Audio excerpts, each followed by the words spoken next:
Please welcome Mark Thomson.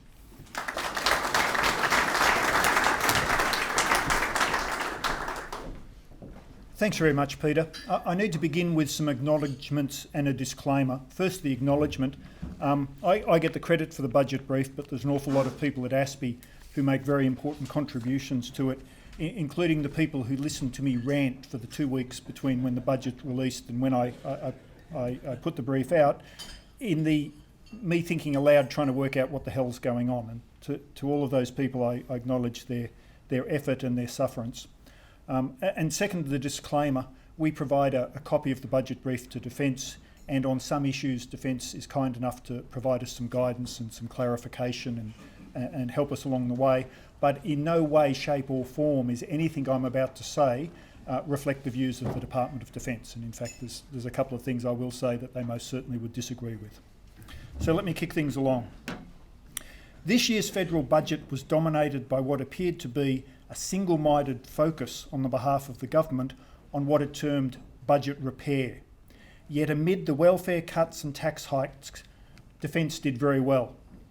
Nominal defence spending will increase by $2.3 billion next financial year to an all-time high of $29.3 billion. That's the equivalent of 1.8% of what's projected to be Australia's gross domestic product next year. In real terms, the year-on-year increase amounts to a 6% boost.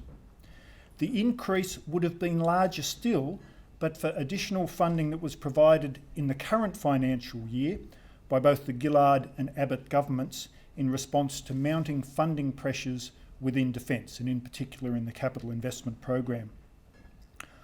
On current plans, real spending will remain more or less at next year's level for the next 3 years, before jumping up a little bit in the fourth year. In a federal budget dominated by fiscal consolidation, it was about as good an outcome as Defence could have hoped for. Although much of the year-on-year increase reflects a combination of funding already planned by the previous government and foreign exchange supplementation, it was always open to the government to add Defence to the list of portfolios reeling under cuts in this budget. But apart from $75 million of efficiency dividends spread over 4 years, the government kept its promise of no further cuts to the defence budget. Key initiatives in this year's budget included the shifting of $2 billion of funding previously planned for 2017-2018, of which $1.5 billion was brought forward to the 4 years in front of it, and the remaining $500 million was pushed out into the future. By doing so, near-term budget pressures have been reduced and the medium-term funding profile has been smoothed. Funding was also provided to reintroduce the ADF gap year program and to provide more generous indexation arrangements for some legacy military superannuation schemes, each an election pledge made good. Once again, the magic pudding made an appearance. According to the Budget Night press release, $1.2 billion of back office savings over the forward estimates will be reinvested in defence capability. However, looking to the Treasury papers for more detail, it turns out that the savings include delayed investment in military accommodation, $300 million, reduced smart sustainment initiatives, $64 million, and reduced use and support of military trucks, $60 million. In terms of what might reasonably be labelled back office, civilian numbers will fall by 1,200 and there's another 300 fewer service provider staff to be working in defence. However, when you go to the workforce numbers within the budget papers, there's no reduction in contractor staff at all. Thus, as usual, we've been given an incomplete and confusing picture of internal savings, with delayed spending conflated with efficiency measures. So much for the facts and figures. This year's defence budget was really about a promise. The Prime Minister's promise to boost defence spending to 2% of GDP within a decade. Just as humour is good provided it's funny, promises are good provided they're kept. It was critical, therefore, for for this year's budget to provide a credible path to achieving 2% of GDP in 2023-24. In my judgment, this budget does that. There is a credible path to 2% of GDP. Although the government hasn't disclosed its plans for defence spending beyond the 4 years into the future, and that's hardly surprising with a white paper in development, we can nonetheless make a reasonable estimate for the 6 years that follow on the basis of extrapolating from the last year of the forward estimates out to 23-24 to achieve 2% of GDP. And I've done that here. Let me just walk you through the graph. Here we have the 2000s, a decade of more or less 3% real growth in defence funding. We have the impact of the global financial crisis, which saw defence spending peak and for a while be suppressed down here in an attempt to return the budget into surplus. We've got the 4 years I just described, 3 years about where we are now and a fourth one that jumps up. If you want to reach 2% of GDP by 23-24, what you've got to do from that point is increase defence spending by 5.3% per annum in real terms. That's above inflation each year. Now, that's not the only way you could do it.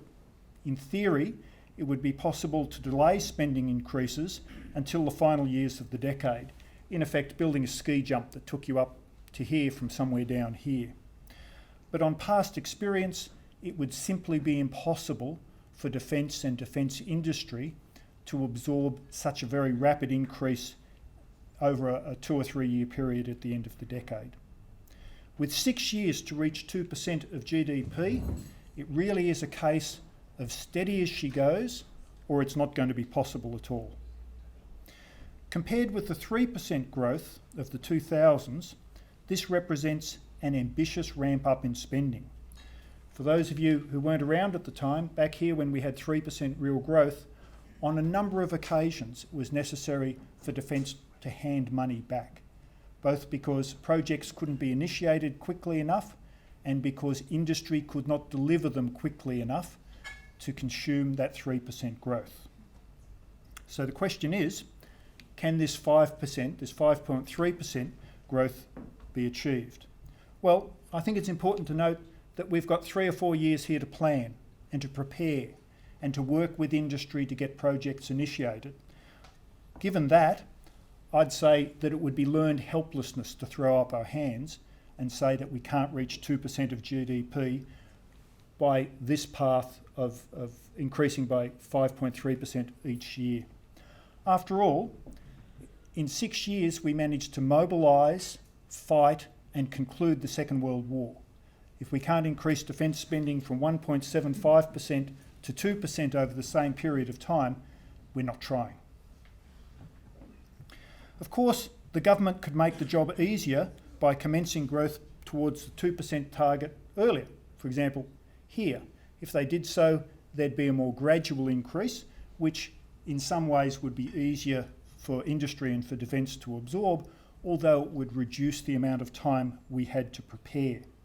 That's almost certainly one of the questions that the people developing the 2015 white paper will be looking at closely.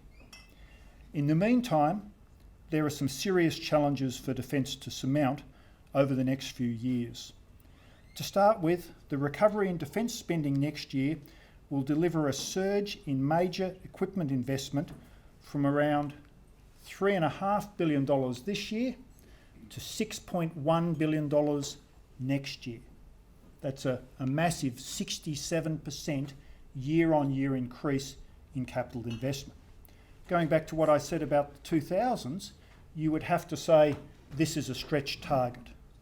The good news is there's a large number of off-the-shelf purchases in there which should be easy to execute, and there's some pre-existing projects that are already up and running. So the worst we can do is try. From my point of view, if we wind up handing back a bit of money back here as a result of trying to increase defence investment so quickly, it's a risk worth taking because, as you can see here, the momentum in the capital program, investment program, really the wind was taken out of the sails by the global financial crisis and the cuts to defence spending around that time. It's worth taking this risk just to get some momentum back into the program.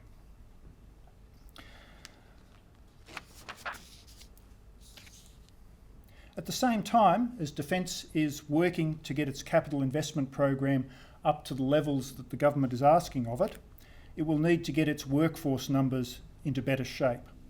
For 3 years in a row, what we have here is a chart showing planned numbers for the permanent military workforce in dark grey, and the light grey is what's been achieved. And you can see 3 years in a row, not only have targets not been met, but the size of the permanent force has reduced from about 59,000 to about 56,000 something. Not a whole lot of visibility of this in the broader commentary, but it's nonetheless going in the wrong direction compared with where the Defence Force wants to go. There's no point buying equipment if there are insufficient people to crew the assets. To grow from 56,400, which is about what we achieved for this financial year, to the target of 59,600 in 2017-18, period of only 4 years, we will literally have to reverse the trends of the last 3 years and go from a situation of contraction to growth. Assuming that these near-term hurdles can be surmounted in the capital program and in personnel, the path to spending 2% of GDP is clear, provided, that is, the government makes good on its promise. This year's budget gives some encouragement that it will. Defence was protected. It was quarantined in this budget at what I would argue was a political cost to the government. Every extra dollar allocated to defence meant deeper cuts to social programs and higher increases to taxes than would have otherwise been necessary to meet the fiscal outcome that was achieved in this budget.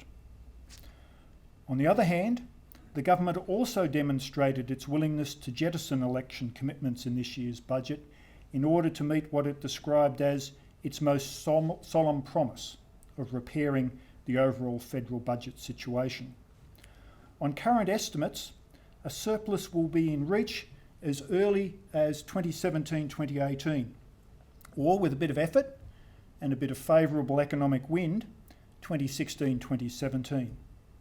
It remains to be seen what will happen if the choices between sustaining defence spending and delivering an early surplus at an opportune point in the electoral cycle.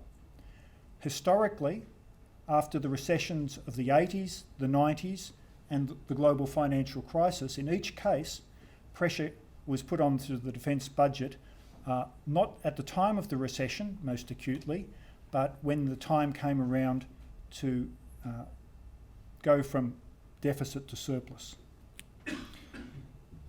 At the end of the day, a government can only have one most solemn promise, and at some point they may have to choose between fulfilling their commitment to defence and getting back into surplus sooner rather than later. But even if fiscal matters supersede defence spending, we shouldn't be too pessimistic. Looking at the way in which the economy is projected to grow at the moment, it may well only be a disruption on the path to 2%. Ultimately, there's no economic impediment to Australia spending 2% of GDP on defence if the government decides it wants to do so. So far, we have more or less bipartisan commitment on the goal of reaching 2% of GDP. There's some difference in terms of timings, but by and large, we have a bipartisan commitment. Nonetheless, the government's ability to deliver on its 2% promise is not a foregone conclusion. Its freedom of action will depend on the electorate's willingness to incur the resulting opportunity costs of foregone social services and higher taxes. The iron rule of budgeting cannot be avoided. Each and every dollar can only be spent once. At the risk of stating the obvious, 2% of GDP in 2023-24 will be a lot of money. about $52 billion in the currency of the day. If we correct that for inflation and bring it back to today's dollars, it'll be about $42 billion, $13 billion more than presently is planned to be spent next year. It follows that each of Australia's roughly 10 million workers will be contributing around $4,000 a year to sustain promised defence spending in the year 23-24. Yet, according to opinion polls, support for higher defence spending has fallen from around 60% in 2001 to less than 40% today. Absent a strategic crisis to shake off the complacency, sustained increases to defence spending will only be possible if the government can make a convincing case to taxpayers that they should accept the necessary sacrifices. It's not my job to make the government's case, but it's worth pointing out how the promise of spending 2% will play into Australia's credibility down the track. The 2009 Defence White Paper set out an ambitious vision for the ADF, and it promised 21 years of funding growth to pay for it. Over the subsequent 3 years, funding was cut in successive waves in an attempt to deliver a fiscal surplus. The 2013 White Paper did little to redress the gap between what was planned for the ADF and the funding that was available. To anyone who was paying attention, including our allies and friends, we showed that we were all talk and no action. By promising to spend 2% of GDP on defence in 2023-24, the incoming government has set a benchmark against which our commitment will again be tested. We have set ourselves a bar to jump over. If we once more fail to follow through, it'll be a second strike against our credibility. In an era when the United States is looking for its allies to step up rather than free ride, there is a lot at stake. If the promise is met, all will be well. If the promise is broken, it would have been better that it was never uttered. Let's assume that the government remains committed to the electorate remains committed to spending 2% of GDP, and let's assume that the electorate's support is won. The question then becomes, where does the path to spending 2% of GDP lead us in terms of the size and shape of the Australian Defence Force? Extrapolating current trends in personnel and operating costs, and assuming that the Defence Force in a personnel sense stays about the size that it's planned to be in 2017-2018, just a smidgen under 60,000, there'll be about $112 billion left over in the forthcoming decade for investment in capital, both facilities and equipment. Over the preceding decade, the figure was 66 billion. 66 billion one decade, up to 112 in the next decade. On this projection, by 2023-24, we'll be spending $16 billion a year on capital investment as measured in today's dollars. In percentage terms, the share of the budget going to capital investment will rise from an anomalous low this year of around 23% to around 39% in a decade hence. Let me show you what I've got here. Gone all the way back to 1991. I've looked at the share of the budget that was spent on capital investment, facilities and equipment. I've calculated the historical average here, which is about 27%. You can see here the impact of the financial crisis took a big gouge out of capital investment. You can see the recovery we've got here, and you can see if on the basis of current trends in operating and personnel costs, the mountain to be climbed in capital investment spending. Once we hit 2% of GDP up here, the share of capital begins to decline slowly because the GDP grows less quickly than personnel costs and operating costs. So the residual, which is capital, has to begin to decline. So you can see here on a historical trend, this is an awful lot of money to be spending on capital investment. Now, there's no doubt that capital investment will increase in the years ahead due to several large projects. But while things like the future submarines and the replacement frigates will be costly ventures, they'll also be long-term projects. They'll each only represent at most a couple of $1 billion a year in the investment budget. The essential point is this. It might be the case that out to here and maybe out into this area here, that Defence will continue to struggle to deliver everything that's planned with the money it's got. But once we start climbing this mountain up here towards 2% of GDP and in the period beyond, to sustain spending of 2% of GDP over the long run, the size of the Defence Force will need to grow. Consistent with this, we've already seen the long-term military personnel target ratcheted up by 600 personnel in this budget, although curiously the government hasn't taken credit for doing it by way of announcement. Just to put a scale of things for you, if capital investment is capped at 30% of GDP, that's up here, 3 percentage points above the historical average, by the time we get to 2023-24, there'll be enough money in the budget to afford about another 10,000 people in the Australian Defence Force.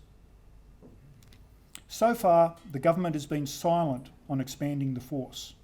To the contrary, most of the public discussion has been focused on the state of the books that it inherited. It's early days yet in the development of the 2015 Defence White Paper. It's entirely likely, indeed probable, that the government hasn't fully worked through the consequences of spending 2% of GDP in 2023 and the years that follow. Certainly, there was no way of them foreseeing what it would mean when the promise was made from opposition. How could it have been? It was always very unlikely that specifying an arbitrary share of GDP, 2%, in an arbitrary year, 2023-24, would be the Goldilocks solution for the Defence Force of the size that's currently planned. It was overwhelmingly likely that there'd either be too little money or too much money. I shouldn't say too much money. There's enough money to fulfil current plans and then something beyond that. And by my estimation, it's the latter that's come true. The risk in providing such generous funding to defence is that proposals of progressively diminishing merit will be brought forward in the coming years, for both equipment and for personnel.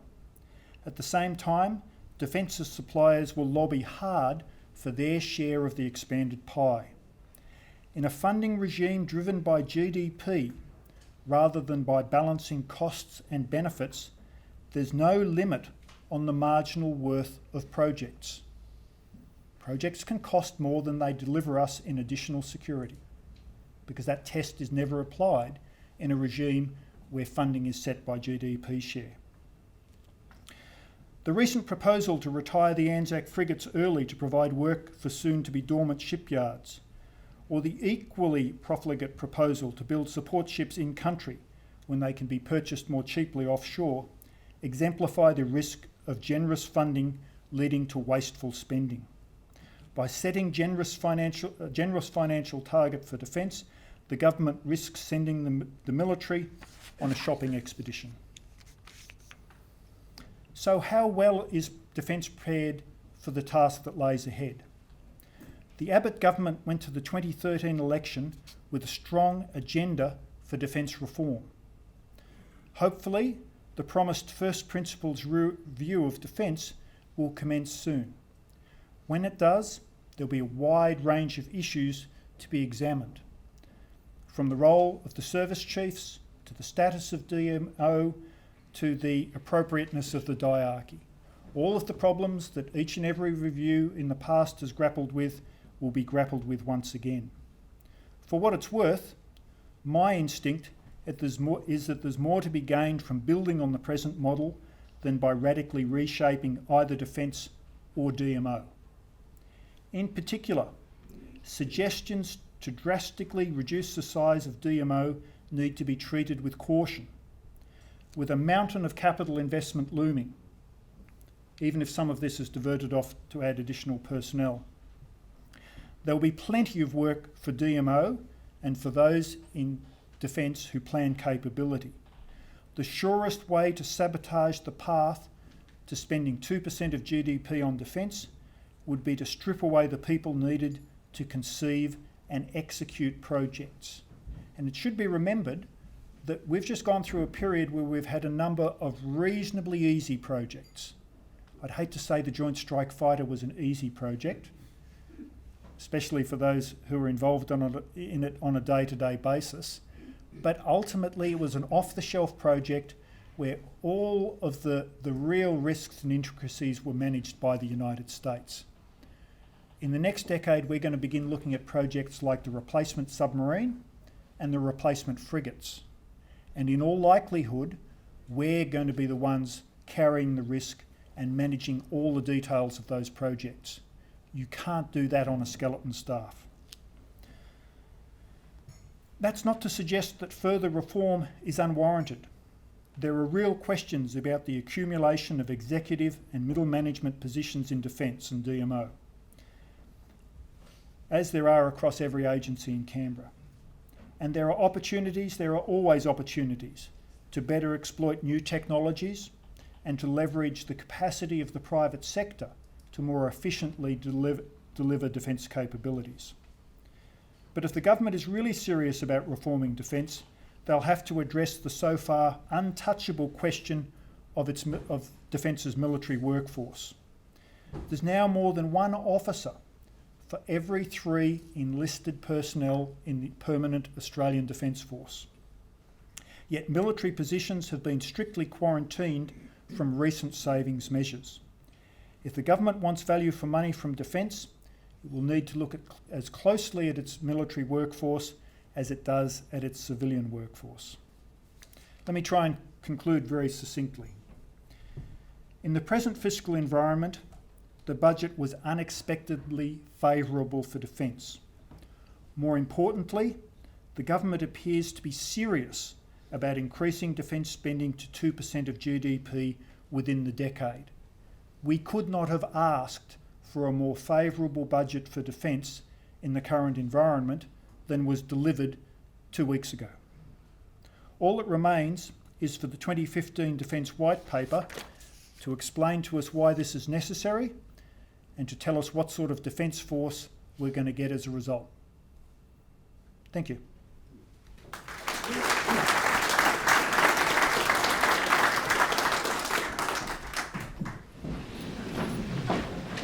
Well, I'm certainly looking forward to that white paper, I have to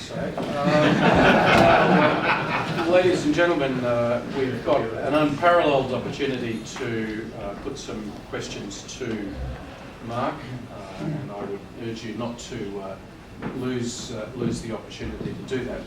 So can I ask for a show of hands? And if you do have any questions, please say who you are and what institution you come from. And even with my reading glasses on, I think I can see Neil at the back of the room. Please go ahead. First one up. Neil James from the Australian Defence Association. Thank you, Mark, for another tour de force.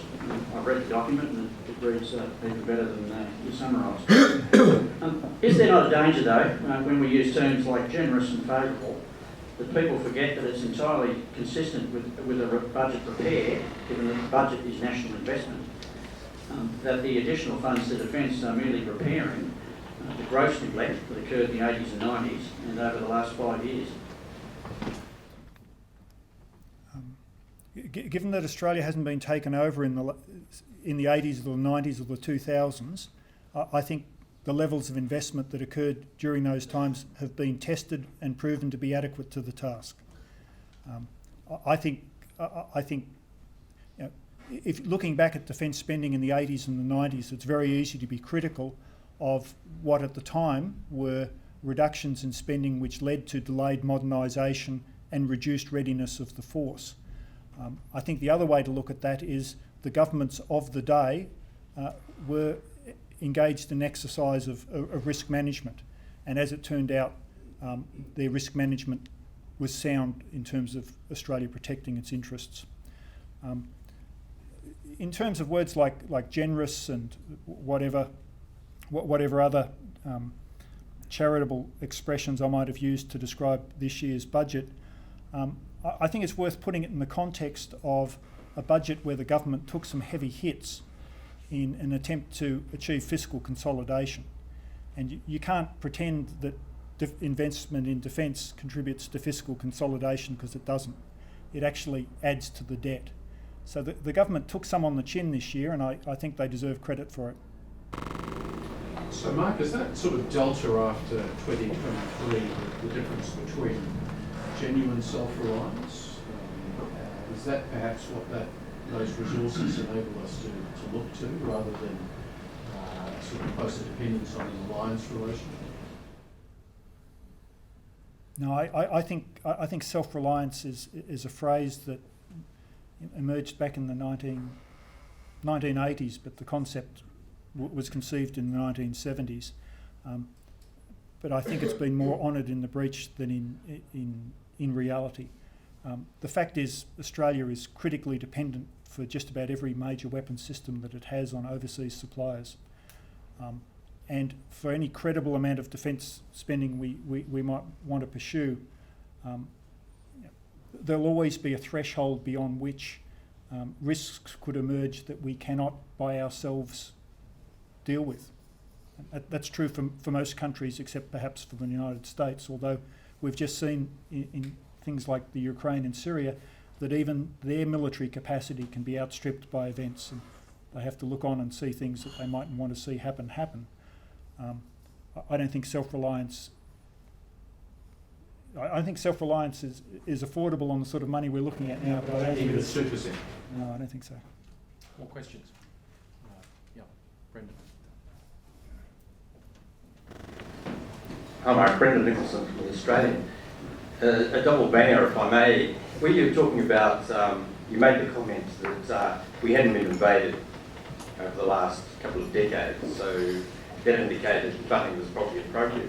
Been a couple of occasions, like I think Fiji, where there was talk that if we had felt a need to intervene after the first coup, we didn't actually have the resources to land enough troops and whatever to make it a serious proposition. Another was East Timor, where we had to beg from the Americans. Is it possible you could wind up in a situation where, rather than being a relatively minor thing in terms of a crisis, there's a more serious gap that you can't fill? That was question one. And question two was, the Commission of Audit, the government's Commission of Audit, suggested that the 2% target was a very bad idea, and I think somebody wise that had a word in their ear, they suggested that a better thing to do would be to assess the threat, work out what you need to deal with it and what it would cost. Can you say more about an alternative formula other than the 2% and how it would work? On the first question, at any level of defence spending, there will be options that will be denied to a government. The example I just gave is that there are no credible options in a military sense for the United States to exercise at this present moment in some concerning areas of the world. If you're really going to put the acid test on the adequacy of defence spending, to my mind, you've got to step away from discretionary things like, perhaps at one point in time a government wished they had the capacity to intervene in Fiji. That's a discretionary activity, entirely discretionary. In the case of East Timor, although people would hate me to say it, that was also a discretionary activity. Although it was important to Australia at that time that we do something, I don't think it represents a failure of Australian defence funding that we had to work not just with the United States, but there were 27 other nations from Europe and from Asia and from around the Pacific who stepped up and helped us in East Timor. That's the nature of the globalised world. Just as production and commerce and trade is a global phenomenon now, bringing peace and stability to countries is also something that requires international efforts. And I don't think we should see it as a failure if, in the case of East Timor, if we went out to our friends, people we had helped in the past, and they found it in their interest to help us at that point.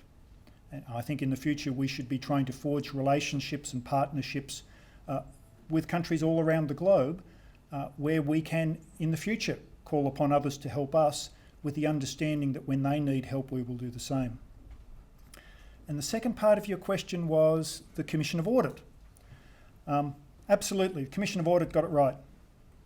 The correct level of defence spending is the level of defence spending that ensures that the investment you make in defence capability delivers to you a surplus in terms of the security that you're in effect buying by investing in that defence capability.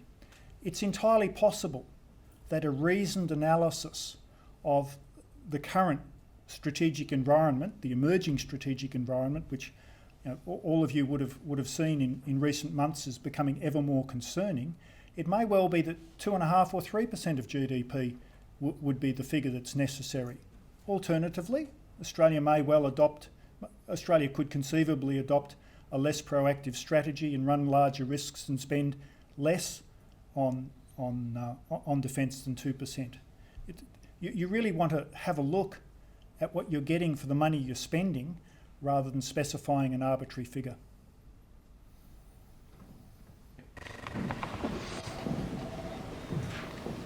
Just picking up on that last point about 2.5% to 3% mark, David Rowe from Sydney Morning Herald Lounge. What would have to happen to justify 3% of GDP spent by Australia? And secondly, just a second question. Can you expand a little bit on how you think, if the government is determined to stick to a 2% figure, how it might usefully spend that money rather than on proposals of diminishing merit that you mentioned? Could we, for example, make use of 10,000 extra personnel? Are there particular areas of acquisition, particular promising areas of technology or sort of strategic areas that you think we could really make use of that money? How would you like to see it spent? First on 2%, 3%, 1%. I'm not going to answer the question because I think what you need to do is hopefully what I presume the white paper process is doing at the moment, is look at what you can do with those sort of levels of money, and preparing options for the government to consider. And until you go through and do some analysis, I think picking any particular number is a fraught exercise. And your second question was? How would you like to, if we were going to go to 2%? Oh, how would I spend the money? Okay, look. Let me not give my personal perspective on this. I'm here to report on the defence budget. Let me instead just tell you what I think the fundamental question the government has to be asking in this white paper is. For a long time, Australia has lived in a very stable region, in effect enjoying an environment created by a very benign US hegemony over the Asia Pacific. That's allowed us to do a range of things. For example, to put a large proportion of our defence budget towards the ability to do those discretionary things I discussed before. Our amphibious capability, for example, is now positions us to repeat an operation like East Timor, or to do other operations in the Pacific that might echo ones that we didn't accomplish in the past but have been discussed here today. We could spend more money on those sort of capabilities, and we would have an increasingly comprehensive capacity to do those, in effect, low-level discretionary activities in our region. I'm not sure we have that luxury into the future. If you look at how things are emerging in Asia more broadly, if you look at the sort of challenges that are emerging to international norms which we have enjoyed and we have benefited from, it may well be that we can't be complacent and indulge ourselves in developing a defence force with a focus on discretionary activities. It may well be that the time has come for Australia to start looking at developing a defence force, not for discretionary activities, but for very serious potential challenges to our interests and indeed to our sovereignty. And if we start doing that, then you're not looking at adding additional bells and whistles to your amphibious capability. You're instead looking at the sort of air and maritime capabilities, which are the currency of power in 21st century Asia. David Finn.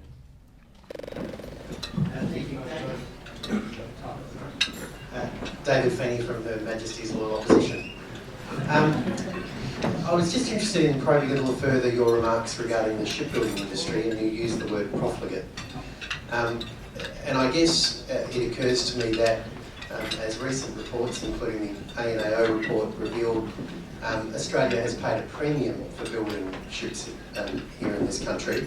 But of course, that premium having now been paid, I'm interested in probing further your viewpoint about how it is that Australia's shipbuilding industry should be working in terms of defence, and in particular delivering the capabilities of the future, or whether you're in fact thinking that, in your judgment, and I'm extrapolating from your use of the word profligate, that in fact we should now be buying off the shelf for all of our overseas shipbuilding.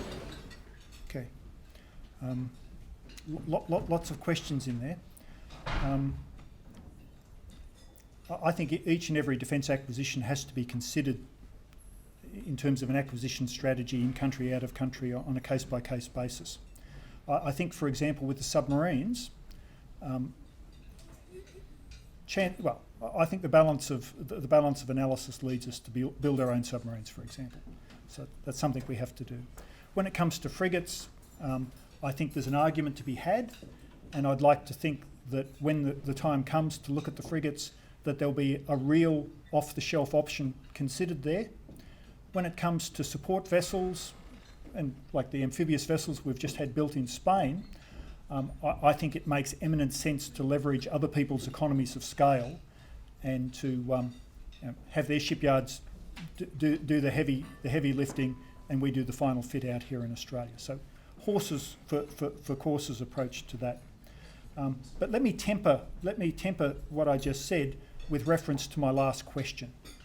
And I talked about the luxury we had of creating a defence force for the purpose of discretionary operations. I think we've also had a defence industry policy which has enjoyed the same sort of luxury. We've had a defence industry policy which has enabled duplication of production lines for a whole range of assets here in Australia at additional cost, which was totally unnecessary, other than it gave delight to someone to announce that there would be another 400 jobs in such and such an electorate.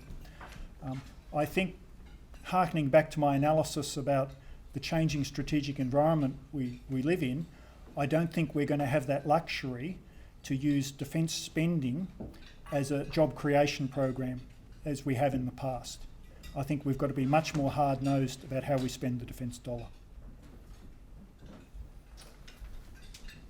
So we've got, I think, two more questions I can see in the room. I'll go first to, actually maybe three. First to John Perrin, then we'll come to Will at the front table here, and then finally we'll end with Max at the back table. So John, to you. Hi Mark, John Perrin from the AFR. I just wanted to ask you about Chapter 1, where I think you've been much more frank than the Defence White Paper will be.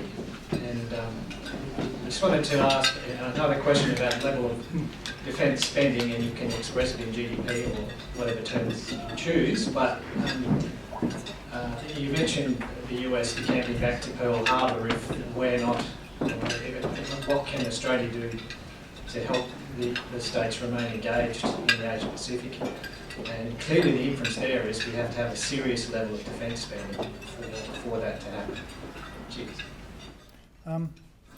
For the rest of you who haven't had the delight of reading Chapter 1 and all of its 36 pages, what John's referring to is the strategic background that I provide in this year's budget brief, where I give, in effect, a longer version of the argument I just gave about the changing strategic environment, meaning that Australia has to consider at least taking the focus of its defence spending more towards mitigating more acute risks. And in there I actually make a concession. In previous years I've been very sceptical about ever higher escalating levels of defence spending. But in there I make a concession that maybe I got it wrong. The current environment, it looks to me as though military power is, it's going to have more currency than it had 10 years ago. We're entering an era where Australia may well prudently spend more on defence than it may have planned to do in the past. But I urge you to read the argument. I like to think I've had some influence over Mark in the last. Will, can we go to you? The mic's Will's just- fantastic. Other side. Much has been made in defence of the difficult choices narrative. I'm struggling to see where the difficult choices are. I think in the near term there are difficult choices. If you have a look at the chart I gave you there, defence spending's going up, it's going up, and what's happening in defence is people are planning on defence spending going up, and then basically there's 5 years of spending growth that disappears. There's 5 years where everything's put into abeyance. There's a lot of catch-up to be done over the next few years, and no doubt there's some difficult questions that the white paper folk are looking at, in the next 5 years or so, where they're going to have to decide which capabilities to pursue first and which ones to delay the acquisition of. Nonetheless, Those aren't really difficult choices. no. It's the which order to do things rather than whether to do things. Certainly, we're not putting a backhoe through our Nimrods. It's not like the sort of contraction in defence spending that's occurred in the United Kingdom or the United States. Much like it's a microcosm of the impact of the global financial crisis on Australia as a whole. Yes, we have problems. Yes, we wring our hands. Yes, we want to get the deficit under control. But let's not think that we have anywhere near the challenge that European countries or the United States face at the moment. And the last question goes to Max Blinken.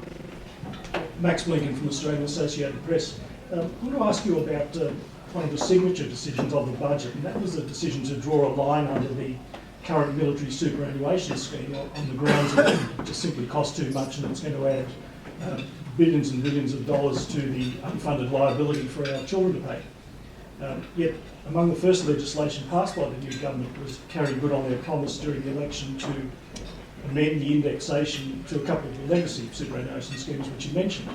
A decision which adds about $1 billion to the unfunded liability for our grandchildren to pay. Is this a triumph of popular politics over sound economics? Look, on the indexation issue, I've got to concede I'm not across the pros and cons of that, and I defer you to ask the Minister why they did what they did there. On the replacement of the existing defined benefit military pension scheme with an accumulation scheme, once again, be careful that generic financial advice might not be appropriate for your particular circumstances. These are, people make a living giving advice on this stuff. So let me tread very cautiously. My understanding is that the new superannuation scheme will, for most members who come to join the ADF, bring net advantages in terms of portability, in terms of delivering a return to them after short periods of service rather than longer periods of service, and ultimately putting the final defined benefit scheme to bed is something that was going to happen sooner or later. The public service has lost their defined benefit schemes. The private sector did away with them decades ago. It was only a matter of time. And my understanding is that the replacement scheme has a number of benefits that members will probably, most members will probably enjoy. Ladies and gentlemen, please thank Mark Thomson.